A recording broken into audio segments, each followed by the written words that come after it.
नमस्कार दोस्तों, स्वागत है आप सभी का आपके अपने चैनल यूनिफाई स्टडी में। दोस्तों आज के इस वीडियो में हम पढ़ने वाले हैं एक इम्पॉर्टेंट टॉपिक जो कि है दोस्तों फंडामेंटल राइट्स, हमारे मूल अधिकार। जानेंगे दोस्तों हमारे मूल अधिकार के बारे में कि कौन कौन से मूल अधिकार हैं जो कि हमारे संविधान में दिए गए हैं, जिन हमारे मूल अधिकारों को हमसे कोई नहीं छीन सकता। इन सारे मूल अधिकारों को हम एकदम डिटेल से पढ़ने वाले हैं, एक एक के बारे में दोस्तों एक एक जानकारी मिलने वाली है। तो चलिए दोस्तों बिना देरी के स्टार्ट करते हैं, हम पढ़ते हैं एक एक के बारे में एकदम डिटेल से। और आप इस वीडियो को एंड तक बहुत ध्यान से देखते रहिए। आपसे लास्ट में एक क्वेश्चन भी पूछूंगा, उसका कमेंट में आप जरूर आंसर बताइएगा। और आपने कितने क्वेश्चन खुद से सही किए उसका आंसर हमें कमेंट बॉक्स में जरूर बताइएगा। तो चलिए दोस्तों बिना देरी के स्टार्ट करते हैं, आप बहुत ध्यान से इस वीडियो को देखते रहिए। पहला क्वेश्चन आ जाता है, मौलिक अधिकार संविधान के किस भाग में वर्णित किया गया है? तो दोस्तों हमारे मौलिक अधिकार को हमारे संविधान के भाग 3 में दिया गया है दोस्तों, एवं 12 से 35 तक। याद रखना, हमारे मौलिक अधिकारों को भाग 3 में अनुच्छेद 12 से लेकर 35 तक हमारे मौलिक अधिकारों के बारे में संविधान में वर्णन किया गया है।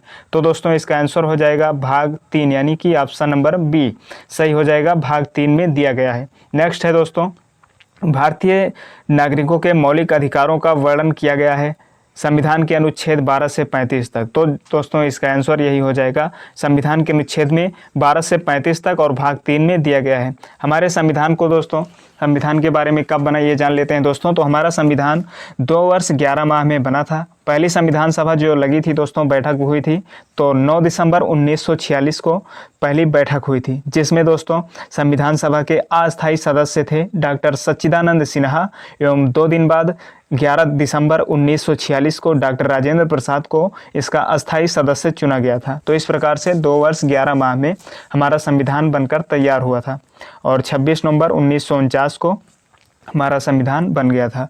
दोस्तों इसका आंसर हो जाएगा ऑप्शन नंबर ए, संविधान के अनुच्छेद 12 से 35 तक हमारे मौलिक अधिकारों का वर्णन किया गया है। नेक्स्ट है दोस्तों, भारतीय संविधान के भाग 3 में कुल कितने अनुच्छेदों में मूल अधिकारों का वर्णन किया गया है, यानी कि कितने अनुच्छेद में हमारे मूल अधिकारों का वर्णन है। तो इस प्रकार से दोस्तों 12 से 35 तक तो दिया गया है, तो इस प्रकार से हमारे 24 हो जाएंगे कि 24 अनुच्छेदों में हमें मूल अधिकारों का वर्णन किया गया है, यानी कि 12 से 35, तो इस प्रकार से 35 से 11 निकले तो 24 में दिया गया है। तो डी ऑप्शन दोस्तों सही होगा, 24। अगला है दोस्तों, भारतीय संविधान द्वारा भारतीय नागरिकों को कुल कितने मौलिक अधिकार प्रदान किए गए थे? तो दोस्तों हमारे संविधान में मूल जो उस समय पर दिए गए थे दोस्तों, तो 7 हमें मौलिक अधिकार दिए गए थे, इस समय पर 6 हैं। अगले क्वेश्चन में जानने वाले हैं, वर्तमान में दोस्तों भारतीय नागरिकों को कितने मौलिक अधिकार प्राप्त हैं? तो इस समय पर दोस्तों हमें 6 मौलिक अधिकार प्राप्त हैं। कौन कौन से हैं? तो दोस्तों हमें समानता का अधिकार जो अनुच्छेद 14 से 18 तक है, और स्वतंत्रता का अधिकार जो 19 से 22 तक दिया गया है, एवं है तीसरा शोषण के विरुद्ध अधिकार जो कि 23-24 में दिया गया है, और चौथा है धार्मिक स्वतंत्रता का अधिकार जो कि 25 से 28 तक, एवं हमारा 5वां अधिकार है अल्पसंख्यकों को विशेष अधिकार दिया गया है, एवं 6वां संवैधानिक उपचारों का अधिकार। तो इस प्रकार से दोस्तों हमें 6 मौलिक अधिकार प्राप्त हैं, एवं जो 7वां था वो था संपत्ति का अधिकार। इस समय पर उसे कानूनी अधिकार बना दिया गया है, संपत्ति का अधिकार कानूनी अधिकार है। तो वर्तमान में हमें 6 मौलिक अधिकार प्राप्त हैं, तो इसका ए ऑप्शन दोस्तों सही हो जाएगा। नेक्स्ट है दोस्तों, संविधान में मौलिक अधिकार मूल संविधान का हिस्सा थे या चौथे संविधान संशोधन द्वारा जोड़े गए, या संसद द्वारा 1952 में जोड़े गए थे, या 42वें संशोधन द्वारा जोड़े गए? तो इसका आंसर हो जाएगा मूल संविधान का हिस्सा थे। तो इसका ऑप्शन नंबर ए सही हो जाएगा कि हमारे भारत के संविधान में मौलिक अधिकार मूल संविधान का हिस्सा थे। तो इस प्रकार से ए आंसर सही है। नेक्स्ट है दोस्तों, मौलिक अधिकारोों को लागू करने का दायित्व तो किसका है? उच्चतम न्यायालय का है, या उच्च न्यायालय का, या उपर्युक्त दोनों का, या भारत के मुख्य न्यायाधीश का? तो दोस्तों इसका आंसर होगा उपर्युक्त दोनों का, यानी कि उच्चतम न्यायालय एवं उच्च न्यायालय, इन दोनों को दायित्व दिया गया है दोस्तों कि मौलिक अधिकारों को लागू करने का दायित्व इन्हीं दोनों का है। तो इस प्रकार से सी आंसर सही हो जाएगा। नेक्स्ट है, संविधान में उद्घोषित मौलिक अधिकारों में संशोधन किया जा सकता है किसके द्वारा? राष्ट्रपति द्वारा, या सर्वोच्च न्यायालय द्वारा, या संसद द्वारा, या उपयुक्त में से कोई नहीं? तो दोस्तों इसका आंसर होगा संसद के द्वारा। दोस्तों संसद के द्वारा हमारे संविधान के जो मौलिक अधिकार हैं इसमें संशोधन किया जा सकता है। तो इस प्रकार से सी ऑप्शन सही हो जाएगा। अगला क्वेश्चन है, भारतीय नागरिकों को प्रदान किए गए मूल अधिकारों को निलंबित नहीं किया जा सकता या निलंबित किया जा सकता है या किसी भी परिस्थिति में निलंबित नहीं किया जा सकता या उपर्युक्त निर्दिष्ट कुछ भी सही नहीं है। तो दोस्तों इसका आंसर हो जाएगा निलंबित किया जा सकता है। कुछ स्थितियों में दोस्तों हमारे संविधान में दिए गए मूल अधिकारों को निलंबित किया जा सकता है। तो इस प्रकार से इसका बी ऑप्शन दोस्तों सही हो जाएगा। नेक्स्ट है, मौलिक अधिकारों के निलंबन का आदेश कौन दे सकता है? प्रधानमंत्री देते हैं या संसद या सर्वोच्च न्यायालय या राष्ट्रपति? तो दोस्तों इसका आंसर होगा डी ऑप्शन राष्ट्रपति। राष्ट्रपति के द्वारा दोस्तों अनुच्छेद 352 के तहत राष्ट्रपति आपात की स्थिति में उसके द्वारा घोषणा होने पर अनुच्छेद 359 के तहत सभी मौलिक अधिकारों को निलंबित किए जा सकते हैं। तो इसका आंसर होगा दोस्तों डी ऑप्शन राष्ट्रपति। मौलिक अधिकारों के निलंबन का आदेश कौन दे सकता है? तो राष्ट्रपति दे सकता है। तो इसका आंसर डी ऑप्शन सही होगा। नेक्स्ट है, समानता का अधिकार भारतीय संविधान के किन 5 अनुच्छेदों में दिया गया है? अनुच्छेद 5 से 9 या अनुच्छेद 9 से 13 या अनुच्छेद 14 से 18 या अनुच्छेद 17 से 21? तो दोस्तों इसका आंसर होगा 14 से 18 तक हमें हमारे मूल अधिकारों में समानता का अधिकार दिया गया है। तो इस प्रकार से अनुच्छेद 14 से लेकर 18 तक सही आंसर हो जाएगा कि समानता का अधिकार 14 से 18 तक दिए गए हैं। तो सी ऑप्शन सही है। नेक्स्ट है, भारतीय संविधान के निम्नलिखित अनुच्छेदों में से कौन सा विधान सत्ता पर पूर्ण नियंत्रण लगाता है? यानी कि विधि के समक्ष समानता जो ये दिया गया है दोस्तों, किस अनुच्छेद में दिया गया है? तो विधि के समक्ष समानता हमें दिया गया है अनुच्छेद 14 में। तो दोस्तों इसका आंसर ए सही हो जाएगा। 12 क्वेश्चन का अनुच्छेद नंबर 14 जो दिया गया है दोस्तों, विधि के समक्ष समानता विधान सत्ता पूर्ण नियंत्रण लगाता है। तो यही है दोस्तों विधि के समक्ष समानता। तो इसका दोस्तों ऑप्शन नंबर ए अनुच्छेद 14 सही हो जाएगा। अगला है दोस्तों, भारतीय संविधान के छुआछूत उन्मूलन से संबंधित अनुच्छेद है। यानी कि छुआछूत का जो दोस्तों दिया गया है किस अनुच्छेद में है? तो दोस्तों इसका आंसर हो जाएगा अनुच्छेद 17। सी ऑप्शन सही होगा कि भारतीय संविधान में छुआछूत। तो इसका सी ऑप्शन सही हो जाएगा। अगला क्वेश्चन है, समानता का अधिकार भारतीय अनुच्छेद किस में दिया गया है दोस्तों? भारतीयों के लिए सुनिश्चित करता है समानता का अधिकार कौन कौन से हैं? धार्मिक समानता, आर्थिक समानता, सामाजिक समानता, यानी उपर्युक्त सभी। तो दोस्तों इसका आंसर यही हो जाएगा डी ऑप्शन उपर्युक्त सभी। हमें समानता के अधिकार में सभी दिए गए हैं। समानता का अधिकार में धार्मिक अधिकार है, धार्मिक समानता, आर्थिक समानता, सामाजिक समानता है। तो तीनों प्रकार के हमें समानता का अधिकार दिया गया है। तो इसका डी ऑप्शन सही हो जाएगा। अगला क्वेश्चन है, निम्नलिखित अनुच्छेदों में से कौन भिन्न वर्ग में आता है? अनुच्छेद 14, अनुच्छेद 15, अनुच्छेद 16, अनुच्छेद 19। तो इस प्रकार से दोस्तों कौन सा भिन्न है? तो यही दोस्तों अनुच्छेद 19 यानी कि 14, 15, 16, 17, 18 इसमें दोस्तों ये दिए गए हैं हमें समानता का अधिकार इसमें दिया गया है और अनुच्छेद 19 में हमें स्वतंत्रता का अधिकार है। तो इस प्रकार से ये भिन्न हो जाता है। तो दोस्तों डी आंसर सही हो जाएगा। अनुच्छेद 19 निम्न अनुच्छेदों में से भिन्न है। तो डी ऑप्शन सही है। अगला क्वेश्चन है, स्वतंत्रता के मूल अधिकार से संबंधित संविधान के अनुच्छेद 19 के अंतर्गत कितने प्रकार की स्वतंत्रता प्रत्याभूत है? तो दोस्तों इसका आंसर हो जाएगा 6। हमें 6 अधिकार दोस्तों अनुच्छेद 19 के तहत दिए गए हैं। तो उसमें दोस्तों दिया गया है बोलने का अधिकार एवं सभा एकत्रित करने का, संघ बनाने का, और हमें भारत भर में आने जाने का, कहीं भी बसने का। और इस प्रकार से दोस्तों हमें 6 दिए गए हैं। तो इस प्रकार से व्यापार करने का ये कुल मिलाकर हमें 6 अधिकार दिए गए हैं अनुच्छेद 19 के अंतर्गत। तो इस प्रकार से इसका सी ऑप्शन सही हो जाएगा।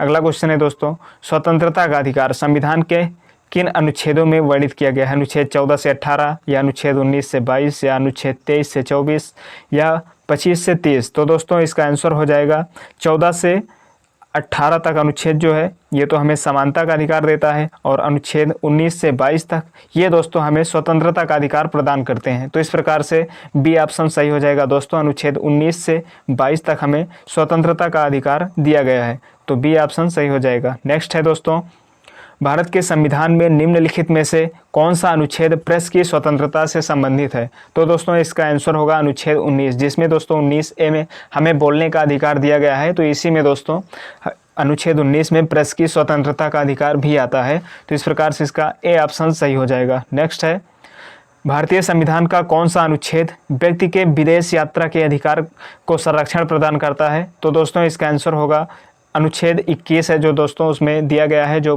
प्राण एवं दैहिक स्वतंत्रता, तो इस प्रकार से उसमें विदेश यात्रा के अधिकार को संरक्षित किया गया है। तो अनुच्छेद 21 में इसका सही आंसर हो जाएगा ऑप्शन नंबर सी। अगला है दोस्तों, संविधान के किन अनुच्छेदों में शोषण के विरुद्ध अधिकार दिया गया है? तो दोस्तों हमें दिया गया है अनुच्छेद 23 से 24 तक दिया गया है शोषण के विरुद्ध अधिकार, तो इसका आंसर सी हो जाएगा सही।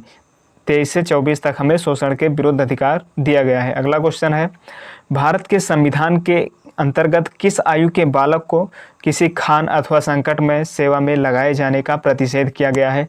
तो दोस्तों इसका आंसर होगा 14 वर्ष से कम आयु के बच्चों को किसी भी खान में या किसी संकटमयी कार्यों में आप नहीं लगा सकते हैं, तो प्रतिषेध किया गया है। अनुच्छेद दिया गया है 24 में दोस्तों दिया गया है हमें कि 14 वर्ष से कम आयु के बच्चों से आप ऐसे काम नहीं करवा सकते, 14 वर्ष से कम, तो इसका ए ऑप्शन दोस्तों सही हो जाएगा। नेक्स्ट है, निम्नलिखित में से किस अनुच्छेद में कहा गया है कि किसी भी व्यक्ति को एक ही अपराध के लिए एक बार से अधिक अभियोजित एवं दंडित नहीं किया जा सकता? तो दोस्तों इसका आंसर हो जाएगा अनुच्छेद 20 में हमें कहा गया है कि आप किसी भी व्यक्ति को एक अपराध के लिए एक बार ही सजा या दंडित कर सकते हैं। तो इस प्रकार से दोस्तों इसका ए ऑप्शन सही हो जाएगा, अनुच्छेद 20 में दोस्तों कहा गया है, तो इसका ऑप्शन नंबर ए सही हो जाएगा। अगला क्वेश्चन है, धार्मिक स्वतंत्रता का अधिकार हमें संविधान के किस अनुच्छेद में वर्णित किया गया है? तो दोस्तों इसका आंसर हो जाएगा हमें अनुच्छेद 25 से लेकर 28 तक हमें धार्मिक स्वतंत्रता का अधिकार प्रदान किया गया है, तो इसका डी ऑप्शन सही हो जाएगा। अगला है, संविधान के किस अनुच्छेद द्वारा सिखों द्वारा कृपाण धारण करना धार्मिक स्वतंत्रता का अंग माना गया है? तो दोस्तों इसका आंसर होगा अनुच्छेद 25 में हमें अंतःकरण से किसी भी धर्म मानने को कहा गया है, तो इस प्रकार से हमें अनुच्छेद 25 में ये भी है कि सिखों द्वारा कृपाण धारण करना या धार्मिक स्वतंत्रता का अंग माना जाता है, तो इस प्रकार से अनुच्छेद 25 सही हो जाएगा। अगला क्वेश्चन है दोस्तों, भारतीय संविधान का कौन सा अनुच्छेद अल्पसंख्यकों को अपनी मनपसंद शिक्षण संस्थाओं को स्थापित तथा संचालित करने का अधिकार को संरक्षण प्रदान किया गया है? तो दोस्तों इसका आंसर होगा अनुच्छेद 30 में अल्पसंख्यकों के लिए कहा गया है दोस्तों कि वे अपनी मनपसंद शिक्षण संस्थाएं स्थापित कर सकते हैं एवं उन्हें संचालित करने का अधिकार दिया गया है, तो इसका आंसर हो जाएगा दोस्तों अनुच्छेद 30 यानी डी ऑप्शन सही हो जाएगा। अगला क्वेश्चन है दोस्तों, अनुच्छेद भारतीय संविधान के किस अनुच्छेद में संवैधानिक उपचारों का अधिकार प्रदान किया गया है? तो दोस्तों इसका आंसर होगा अनुच्छेद 32 में हमें संवैधानिक उपचारों का अधिकार दिया गया है, तो इस प्रकार से सी ऑप्शन सही हो जाएगा। नेक्स्ट है दोस्तों, निम्नलिखित मौलिक अधिकारों में से किसे डॉक्टर भीमराव अंबेडकर के द्वारा संविधान का हृदय एवं आत्मा की संज्ञा दी गई है? तो दोस्तों इसका आंसर हो जाएगा संवैधानिक उपचारों के अधिकार को हमारे डॉक्टर भीमराव अंबेडकर के द्वारा संविधान की आत्मा एवं इसे संविधान का हृदय की संज्ञा दी गई, तो इसे दोस्तों बी ऑप्शन सही होगा, संवैधानिक उपचारों का अधिकार इसे डॉक्टर भीमराव अंबेडकर ने संविधान का हृदय एवं आत्मा कहा, तो बी आंसर सही हो जाएगा। अगला है दोस्तों, मौलिक अधिकारों को लागू करने के लिए निम्नोक्त में से किसी न्यायालय द्वारा जारी किया जा सकता है? क्या डिक्री या अध्यादेश या समादेश यानी रिट या अधिसूचना? तो दोस्तों इसका आंसर होगा समादेश यानी रिट जारी की जा सकती है। किसी भी मौलिक अधिकारों को लागू करने के लिए किसी न्यायालय में द्वारा जारी किया जा सकता है रिट, तो इसका सी ऑप्शन सही हो जाएगा। नेक्स्ट है दोस्तों, व्यक्तिगत स्वतंत्रता के लिए निम्नलिखित में से कौन सी रिट यानी याचिका दायर की जा सकती है? यानी कि व्यक्तिगत स्वतंत्रता के लिए मैंडेमस या कोवारंटो या हेबियस कार्पस या सर्सियोरी? तो दोस्तों इसका आंसर हो जाएगा हेबियस कार्पस, तो दोस्तों इसका आंसर में सी ऑप्शन सही हो जाएगा। नेक्स्ट है, विभिन्न प्रकार के समादेश यानी रिट जारी करने का अधिकार सर्वोच्च न्यायालय के अतिरिक्त निम्नलिखित में से किन न्यायालयों को प्राप्त है? तो दोस्तों इसका आंसर होगा राज्य के उच्च न्यायालय को, सर्वोच्च न्यायालय के अतिरिक्त उच्च न्यायालय को भी राज्य के जो उच्च न्यायालय होते हैं उनको समादेश यानी रिट जारी करने का अधिकार प्राप्त है। उच्च न्यायालय के अलावा राज्य के उच्च न्यायालयों, सर्वोच्च न्यायालय जो है उसके अलावा राज्य के उच्च न्यायालयों को भी यह अधिकार प्राप्त है कि वे कोई भी समादेश या रिट जारी कर सकते हैं, तो इस प्रकार से ए ऑप्शन सही हो जाएगा। अगला है, निम्नलिखित में से किस याचिका या रिट का शाब्दिक अर्थ होता है हम आदेश देते हैं? तो क्या मतलब है दोस्तों, यानी जो रिट जारी की जा सकती है याचिका, उसका क्या अर्थ होता है? जो हम आदेश देते हैं इसका क्या अर्थ है? तो दोस्तों यानी कि परमादेश, मैंडेमस दोस्तों माना जाता है कि इस याचिका में जो हम आदेश देते हैं तो इस याचिका का क्या अर्थ होता है, यानी कि कौन सी याचिका के अंतर्गत आता है? तो यह परमादेश के अंतर्गत आता है, तो इसका बी ऑप्शन दोस्तों। निम्न समादेशों में से कौन सा समादेश किसी अवैध व्यक्ति के सरकारी पद को बचाने के लिए जारी किया जा सकता है। तो दोस्तों इसका आंसर होगा अधिकार परीक्षा। यानी कि दोस्तों जब कोई भी व्यक्ति ऐसे पदाधिकारी के रूप में कार्य करने लगता है जिसके रूप में वह कार्य करने के लिए उसके पास में कोई वैधानिक अधिकार नहीं होता है, तो उस समय पर न्यायालय के द्वारा अधिकार परीक्षा के आदेश द्वारा उस व्यक्ति से पूछा जाता है कि वह किस अधिकार के तहत इस कार्य को कर रहा है। जब तक वह इस बात का संतोषजनक उत्तर नहीं देता तब तक उस व्यक्ति को वह कार्य नहीं करने दिया जा सकता। तो इस प्रकार से दोस्तों इसका अधिकार परीक्षा डी ऑप्शन सही होगा कि किसी समादेश किसी अवैध व्यक्ति से सरकारी पद को बचाने के लिए जारी किया जाता है। तो अधिकार परीक्षा डी ऑप्शन सही हो जाएगा। अगला है दोस्तों उत्प्रेषण यानी सर्च्योरी रिट निम्न में से किस आधार पर जारी की जा सकती है। यानी कि अधिकारिता का या अभाव अधिकारिता से बाहर किए गए कार्यों के लिए, या नैसर्गिक न्याय के सिद्धांतों का अतिक्रमण होने पर, या अभिलेख के प्रत्यक्षता प्रकट विधि की त्रुटि पर, या उपर्युक्त सभी। तो दोस्तों इसका आंसर हो जाएगा डी ऑप्शन उपर्युक्त सभी। कि उत्प्रेषण रिट कब जारी की जाती है, तो अधिकार के अभाव में या अधिकारिता के बाहर किए गए कार्य के लिए, और नैसर्गिक न्याय के सिद्धांतों के अतिक्रमण होने पर, और अभिलेख के प्रत्यक्षता प्रकट विधि त्रुटि के आधार पर। तो इसका डी ऑप्शन सही हो जाएगा। अगला है दोस्तों न्यायालय द्वारा जारी किए गए परमादेश यानी मैंडेमस के माध्यम से न्यायालय किसी व्यक्ति को उपस्थित होने के लिए कह सकता है, या किसी व्यक्ति को कुछ समय के लिए छोड़ सकता है, या अपने अधीनस्थ न्यायालय से केस मंगा सकता है, या किसी व्यक्ति या संस्था को उसके सार्वजनिक दायित्वों तथा कर्तव्यों का पालन करने के लिए जारी किया जाता है। तो दोस्तों इसका बिल्कुल सही आंसर होगा डी ऑप्शन कि परमादेश के माध्यम से न्यायालय क्या करता है, तो परमादेश में किसी व्यक्ति या संस्था को उसके सार्वजनिक दायित्वों तथा कर्तव्यों का पालन करने के लिए जारी किया जाता है। तो इसका डी ऑप्शन सही हो जाएगा। अगला है निम्नलिखित में से कौन सा मौलिक अधिकार नहीं है। व्याख्यान की स्वतंत्रता का अधिकार, या संवैधानिक प्रतिकार का अधिकार, या समानता का अधिकार, या संपत्ति का अधिकार। तो दोस्तों इसका आंसर हो जाएगा संपत्ति का अधिकार हमारा मौलिक अधिकार नहीं है, या हमारा कानूनी अधिकार है। तो डी ऑप्शन दोस्तों सही हो जाएगा कि संपत्ति का अधिकार हमारा मौलिक अधिकार नहीं है। अगला है दोस्तों संपत्ति के मौलिक अधिकार को कब समाप्त किया गया था। 1978 के संविधान 44वें संशोधन द्वारा, या 1982 के 16वें संशोधन, या 1973 के 31वें। तो दोस्तों इसका सही आंसर होगा 1978 के 44वें संविधान संशोधन द्वारा हमारे संपत्ति के अधिकार को मौलिक अधिकार से निकाल दिया गया, या कानूनी अधिकार है। तो इसका ए ऑप्शन दोस्तों सही हो जाएगा। नेक्स्ट है दोस्तों संपत्ति का अधिकार एक मौलिक अधिकार है, या नैसर्गिक अधिकार है, या वैधानिक अधिकार है, या कानूनी अधिकार। तो हमने बताया भी दोस्तों यह एक कानूनी अधिकार है। तो इसका डी ऑप्शन दोस्तों सही हो जाएगा कि यह एक कानूनी अधिकार है। अगला है संपत्ति के अधिकार को मूल अधिकार की श्रेणी से हटाकर किस अनुच्छेद के अंतर्गत रखा गया है।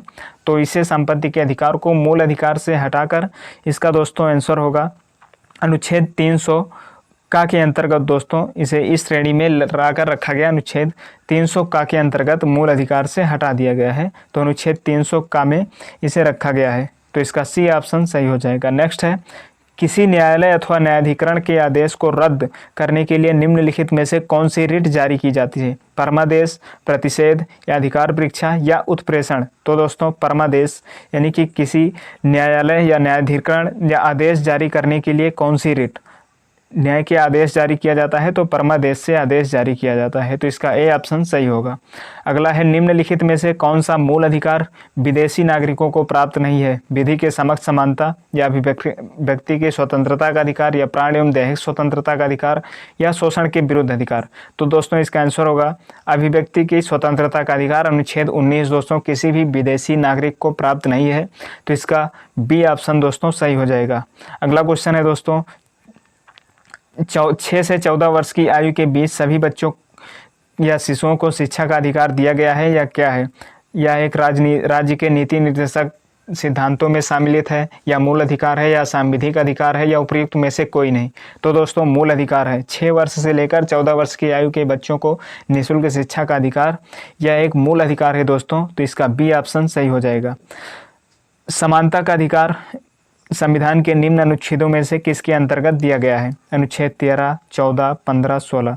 तो दोस्तों समानता का अधिकार जो दिया गया है हमें अनुच्छेद 13, 14, 14, 15, 16 में दिया गया है, 13 में नहीं दिया गया है। तो इस प्रकार से हमारा ऑप्शन होगा कोट करने के लिए तो 2, 3, 4, यानी कि ऑप्शन नंबर सी सही होगा कि 14 में 15, 16 और 17, 18 समानता का अधिकार दिया गया है। तो इस प्रकार से सी ऑप्शन सही हो जाएगा। अगला है, मौलिक अधिकारों को लागू करने के लिए कौन सी रिट जारी की जाती है?